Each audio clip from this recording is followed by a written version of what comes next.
اعوذ باللہ من الشیطان الرجیم بسم اللہ الرحمن الرحیم اما بعد فقد قال اللہ تبارک و تعالی فی قرآنہ المجید والحمید وقولہ الحق بسم اللہ الرحمن الرحیم ان قبلت قبل ما سواہا ان ردت رد ما سواہا۔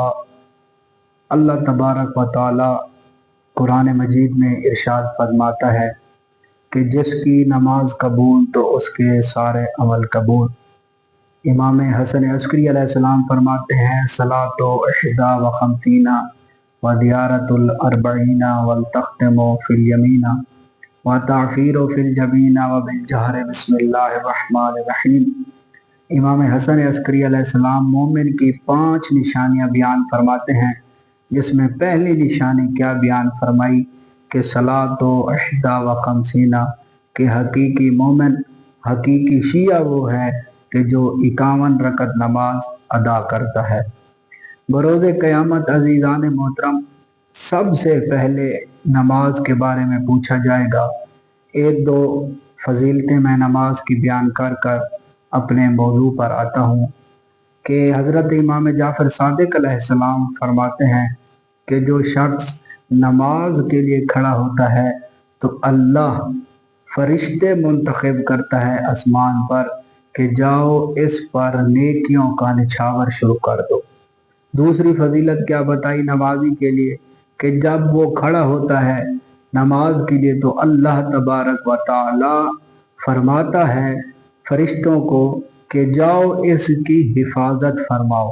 اور تیسری فضیلت کیا بتائی کہ اگر مومنین کو نماز کی فضیلت اور مرتبہ پتہ چل جائے تو وہ کبھی بھی نماز کو ترک نہ کریں۔ عزیزان محترم بروز قیامت روایات میں ملتا ہے کہ ایک بچھو دوزخ سے نمودار ہوگا اور جس کا سر آسمان سے تک پھیلا ہوا ہوگا اور جس کی دم زمین کے اندر ہوگی، جس کا منہ مشرق سے مغرب تک پھیلا ہوا ہوگا، اور وہ کچھ لوگوں کو ندا دے گا جو اللہ اور رسول کی نافرمانی کرتے تھے۔